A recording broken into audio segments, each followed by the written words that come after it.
want to talk real quick about the chat so people understand how So I've heard a lot of people ask, I've seen a lot of threads on Facebook, and a lot of people are trying to understand like how to handle the chat and like how we've handled the Zoom bombers come in and just kind of like, you know, we mute everyone and we go by a show of hands. We have probably, I would say on any given day, 3 to 6, 10 co-hosts. Like we have a lot. However, I know that not all meetings can do that. So we don't shut down the chat. We've decided we were going to keep the chat open. There is an option to literally close the chat if something like that does happen, so that you can kick somebody out and shut the chat down. If on your chat there's to everyone, right next to that there's 3 dots. Any co-host can shut the chat down at any time.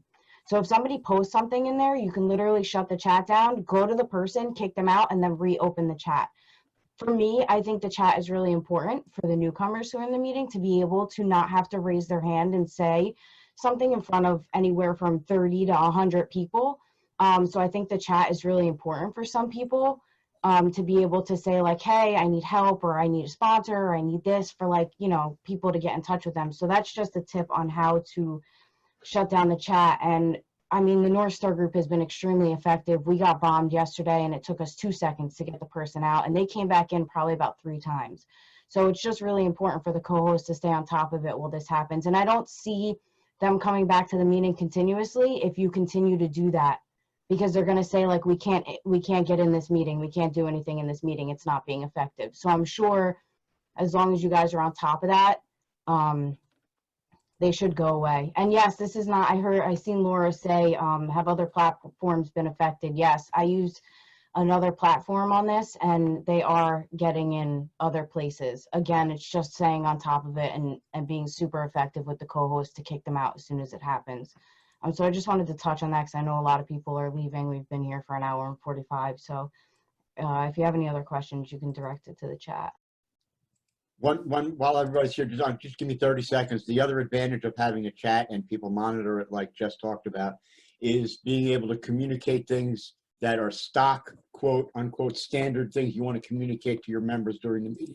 For example, when does this meeting meet? What time does it start? How do I contribute? What about the 7th tradition? And we created, the group created, it's like a cheat sheet, a text file that we passed around to everybody with the standard wording on how to raise your hand, how to do a 7th tradition, stick around after the meeting if you need a sponsor, you know, all those standard kind of things, because a lot of times you may get a member raise their hand during the sharing part of the meeting wanting to know all of those things, when if you posted that regularly in the chat, you can stick to regular sharing during the meeting. And it's a really great way to inform the members, new and old, as to what's going on.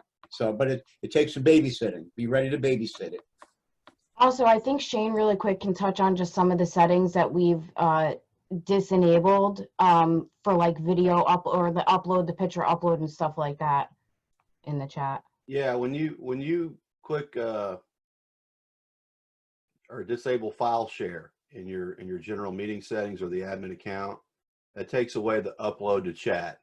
And we had that enabled for a long time because we were posting our group flyers and stuff like that. And then we had a long talk yesterday and we said, it's just a matter of time before somebody puts some pornography in there. And I'll be damned. We had a group conscience to turn it off, and we did. And last night, you know, we did all this stuff and we did all these settings, and we still, the first person that shared raised their hand like everybody else, sat and waited for 25 minutes, probably longer than that. And the first person we unmuted to share in the meeting, they were a troll, and they said a couple of things, you know, as if they were an addict. We all were looking around at each other because we were hearing the language, and we were like, this shit ain't NA. And then boom, you know, they said some offensive stuff, and so they got muted and booted right then. And then we went through 1 or 2 more people, and then somebody else, another one of them was sitting there, and he started doing some replicating sexual acts, you know, while he was sharing. And thank God his video wasn't on. And I don't know if one of the hosts turned it off or not, but I mean, he was acting like he was touching himself and he was making all these noises and he got muted and booted. But that's what we open ourselves up for when we decide to host these meetings. We can do all this different shit, but in the end, when we allow people to talk and we don't know who they are in our recovery meetings, we open ourselves up for that. So we just need to accept the fact that it's going to happen some and move on. You know, it sucks. It really does. I got really pissed off. All of us got pissed off, but you know, what are you going to do? You know, we got to have meetings. There was one shame for Shane that we should talk about real quick here, because it's from the previous presentation, but it's kind of important, about when you remove a participant from the meeting. Are they allowed to come back? If so, how do they come back? And is there like do they have to wait 24 hours, or what's the story with that? Yeah, so that's a tricky question depending on what you have in your settings. And the first is you can disable once a participant is removed, they can come back for the duration of the meeting. So you have to define, I think what we all miss is defining the time of a meeting, right? If you schedule a meeting and it's a recurring meeting and you show up at a certain time, and then at the end of the meeting, the host hits end meeting, then that meeting is over. And after you hit end meeting, it resets. Now, what I've seen, and we've experienced this too, is if you have join before host enabled, which means somebody shows up before the host is there, then technically the meeting has begun then. So what that means is the meeting ID is active. So let's say somebody, if you're listening on virtualna.org and somebody in Australia wants to go to a meeting at 8 p.m. their time or whatever, and let's say it's noon over there. That's about 2 in the morning our time. And they click the link to go to your meeting and nobody's there, but you have joined before host. Well, somebody showed up and your meeting is active. So what that means is you can wake up that morning at 7 or 8 a.m. and you can go in and change all your troll settings, right? Well, because your meeting is already active, those settings aren't going to go into effect until you click end meeting on the meeting that was already enabled. And so I know a lot of people have gone in and set their troll settings, and then they go to their meeting and they go, oh my God, we got hit. We don't know what happened. Well, if you have join before host enabled, then you need to join your meeting ID. Or you can, join your meeting ID in the meeting, go back, disable join before, or actually you need to disable join before host first, and then go to your account,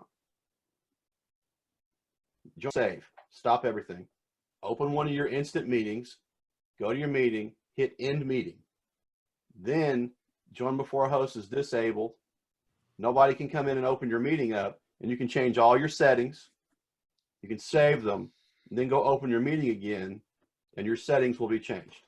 So, and that especially got tricky with all the shit that happened yesterday with the meeting stuff. I spent 4 hours yesterday fooling with everything because Adam's shaking his head, and Adam's done a lot of trainings with me and other people that we have to get into these systems and try to break them. You know, we go in and we try a bunch of different stuff in meetings and see what happens and see what the results are, and then we go, okay, so we enabled this, we disabled this, we tried this and it worked or didn't work. So now we know if we say to you, if we give you direction on how to do your meeting, we know that what we said either worked for us or it didn't. We don't go by anything on the internet. I don't give a shit what anybody puts in any Zoom article. We don't believe it until we try it and it works or it doesn't work. And that's why Adam was saying, earlier, well, like Matt and them, their account hasn't been changed yet. Well, we don't know. All we know is right now, things are working a certain way, and that can change tomorrow. But that's the biggest thing is once you change join before host and enable or disable that, then you have complete control of your meeting space at all times and the settings as well. So I hope that helped. Yeah, I think it was plenty. Did good. Take an extra year of clean time out of petty cash. Oh, there was something I saw in the chat, but I lost it. Well, Steph was asking whether or not you're saying that Zoom settings can be retroactively applied to recurring meetings. You know what? That's a great question, because here's what happened. Here's a perfect example of the clusterfuck that has happened. Is we have different recording settings, and for the service meetings and the webinars that we do than we do for our recovery meetings, right? Like normally you come here, the chat is available for everyone. The chat is also available for everyone to download, because we try to make sure everybody can make sure they don't lose any of that information. Well, I had to change that because I made a new one-click link with an embedded password, right, on a recurring meeting. So if I go schedule a new meeting and embed the password, and I use my PMI, my personal meeting ID, it's going to create a new clickable link with a new password, and the old one's going to be invalid. So what I had to do was I had to get up early today and like a good addict, rush up real late, 5 minutes before the meeting. And I had to go into my master account and change some of the recording settings, because we're recording this, and then do the account and then go start a meeting to make sure it got applied before anybody got here, because I have, and so that's the thing that we can't definitively answer that for you, Steph, right now, because we don't know, depending on how you share your meeting link and your password and where you have it posted, what can happen for someone trying to join your meeting when you have different recurring meetings and the settings of those meetings. So that's something that you're going to have to do. We call it a dry run, and we do it all the time. We set up fake meetings where we all go in and we do shit and see what happens. And that's what you're going to have to do. Is you're going to have to, you have that, I'm imagining that you have that question because you have a vision for an action you want to take. And what I would say is go take it, go set it up and set it off in an off time before you need it to be right. Get you a couple people to do it with you and see if it works. As Steph said, so I'm thinking that groups should review their settings, lock it down, and then regenerate the links to the areas on the area site. Absolutely. That's perfect, because that's what we did yesterday. So what I did when I woke up yesterday at 9 o'clock, and I knew that my home group was having a group conscience at noon in 3 hours. I knew that I had to have a bunch of stuff changed before that. I had to make sure everybody had the correct password. There's about 12 of us. And I sent it out in the group chat. Now, the next thing I did is I called Jay at Virtual NA, and I asked him, are there any other groups that have addressed this yet with you, and how did they do it? So I tried to seek experience, and there were none. So we were the first. We were like, fuck. So I started trying a bunch of different stuff, and then he would go into the Virtual NA server, and he would edit the meeting information with the new stuff I sent him, and then he would go try it, and then he would call me back. And that's what we did. We did it a couple times until we got it right. The first decision we made was to leave up the live link that we already had, and we were just going to set the password underneath of it. So somebody goes to virtualna.org and they see our meeting link that they click, but right below it in text is meeting password. So they need to write that password down when they click the link and go and put the password in. We weren't sure what was going to happen. So what I did next was I went to our area Facebook page and I posted the new live link that I had created in the area Facebook page that everybody had been using. And I also put the password in there too, because fuck it, why not? So yeah, I'm one, because I do so many of these events with people in other parts of the world. They ask for information in different formats. And what I mean by that is when English is not your first language, what you see on a sheet of paper looks different. The way that time is displayed is different. The way that where they put a time zone in relation to the day and time, it's all different. So we try to share as much information as we can in as many different formats that make sense for everyone. And, you know, everybody looks at it a little bit differently, I guess. So that's exactly what I would do is I would call your area contact, because we still have to update our meeting list on our area website, right? Like we've gone to Virtual NA, we've gone to Facebook, but we have a, you know, our web servant on our meeting, or in the BMLT actually for our area, has changed all the meeting addresses to their Zoom IDs, right? So we got to go in and edit that and add the passwords to that too.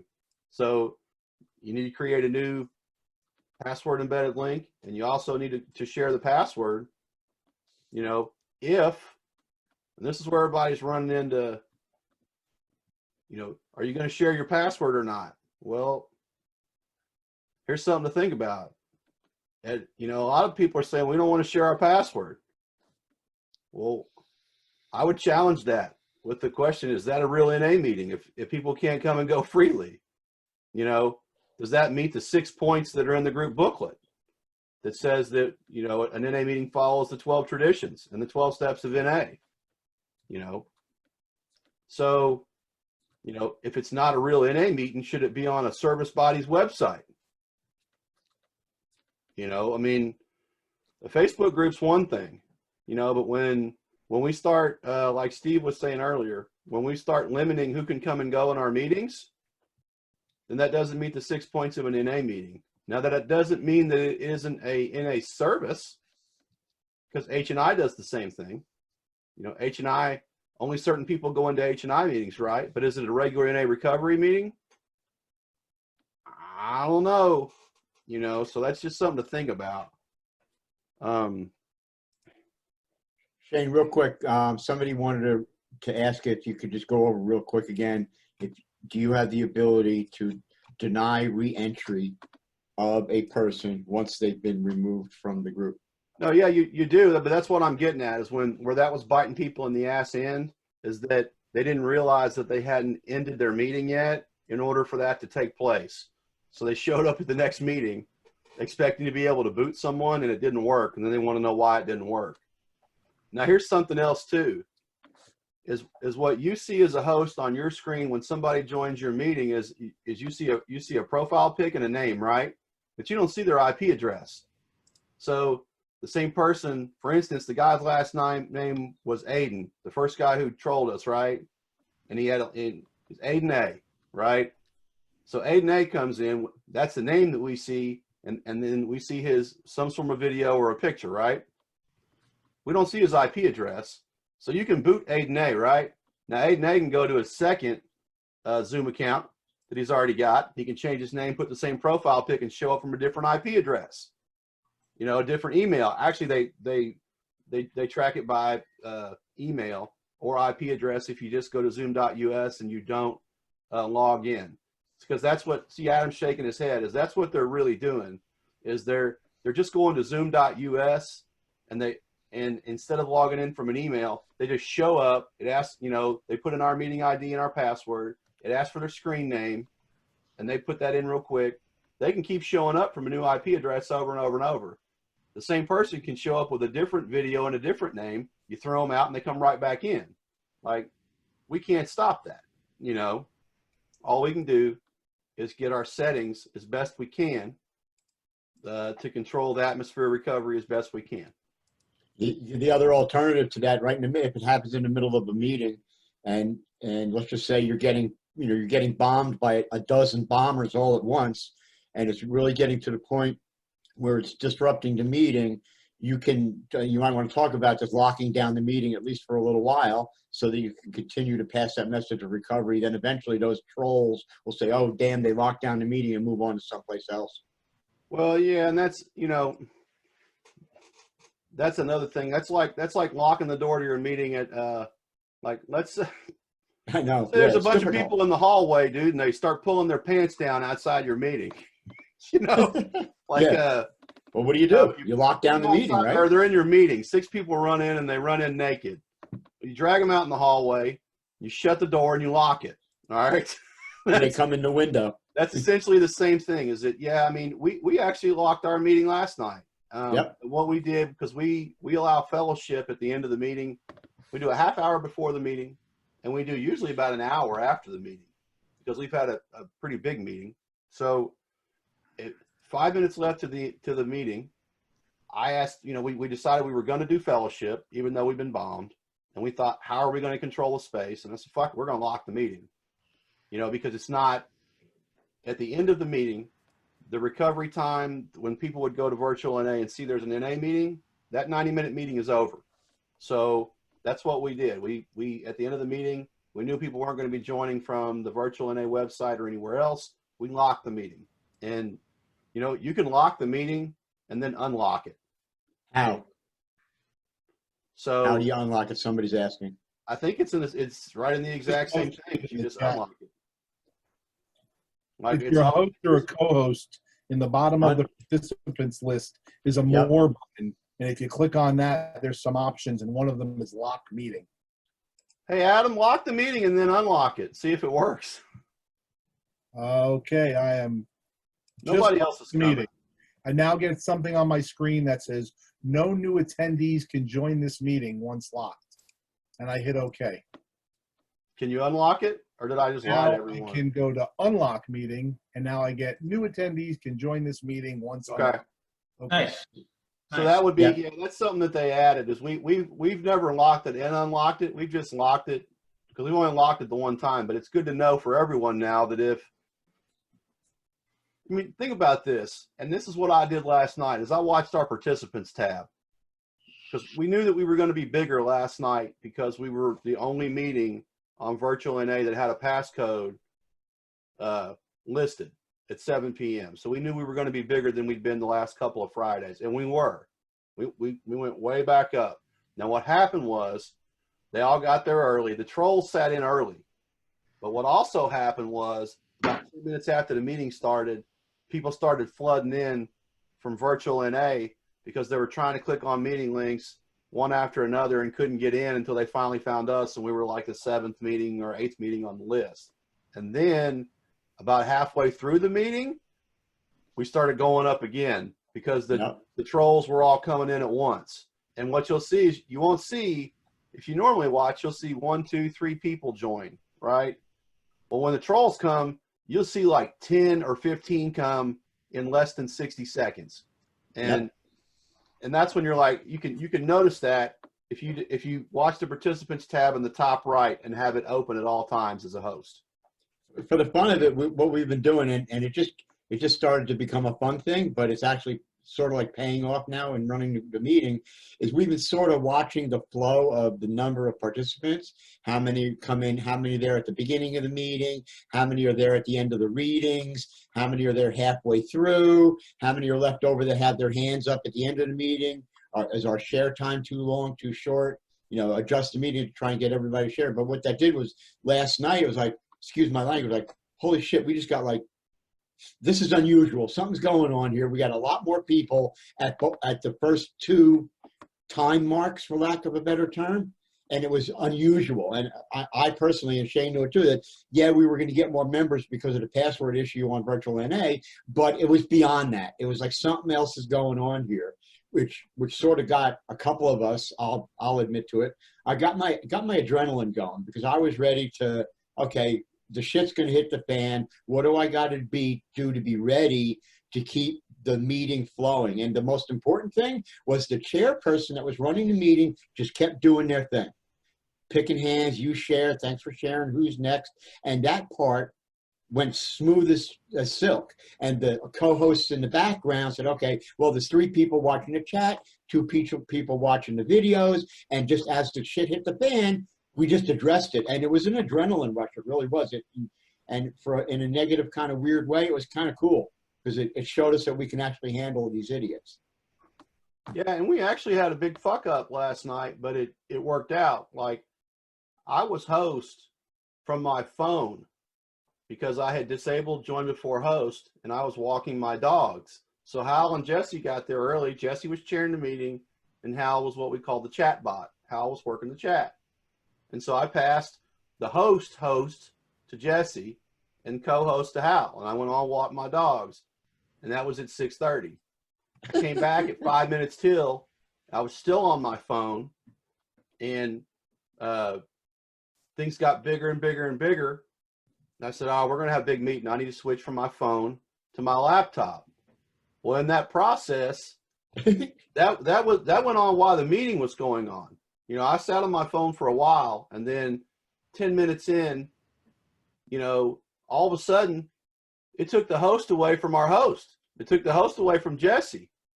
So Jesse's trying to unmute people to share, and we had just been trolled by the first guy, and so all of a sudden she doesn't have control. The meeting is dead silent. It's 150 people sitting there, and everybody's like, "What the fuck's going on?"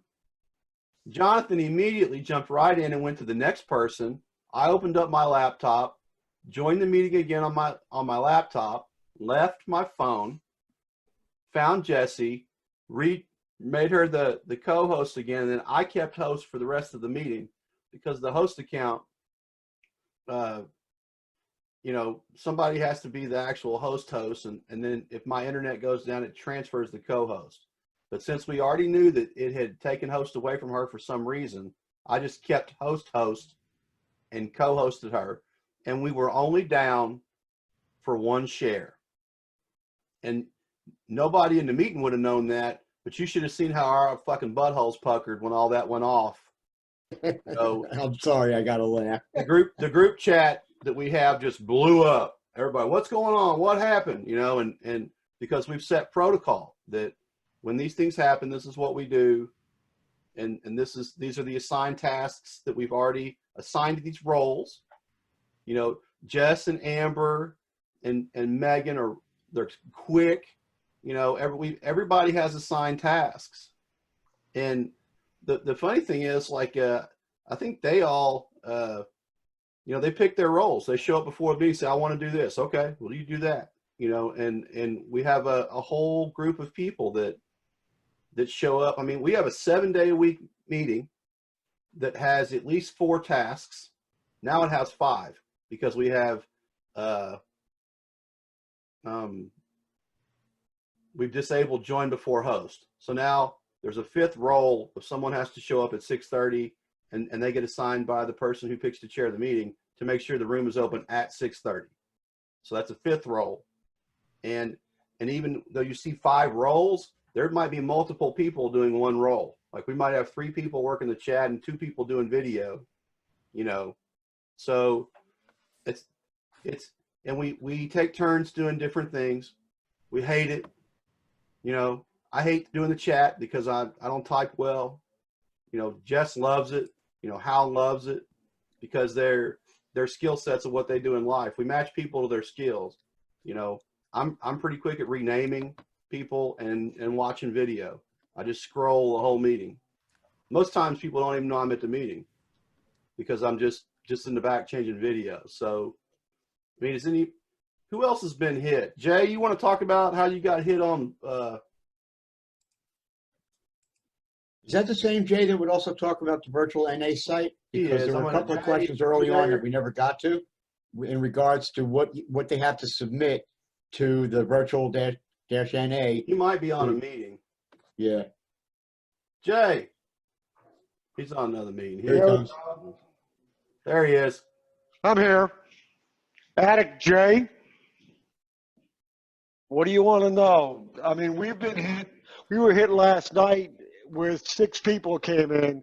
They're not hitting Blue Jeans as hard as they are Zoom at the moment. And I was able to take care of it in about a minute and a half, knocked them all out, and we locked the door for 5 minutes and then opened it back up and they were gone. They didn't come back. But everybody's being hit. And it's really good moderation. The way North Star is doing it with 4 or 5 hosts or co-hosts, as you call them, we call them moderators. We have 3 to 4 moderators in the room doing different things because the platform's a little bit different. But we're doing the same things, and if they fuck up, they're gone. Simple. I mean, nobody's kidding around anymore. And with virtual, let's talk about that. We would like the embedded links because that would make it easier. And you don't need to display your password if you don't want to, as long as the link is good. If you want the password there, also, meetings can request that. But that's just a little more work for the virtual people. We don't care.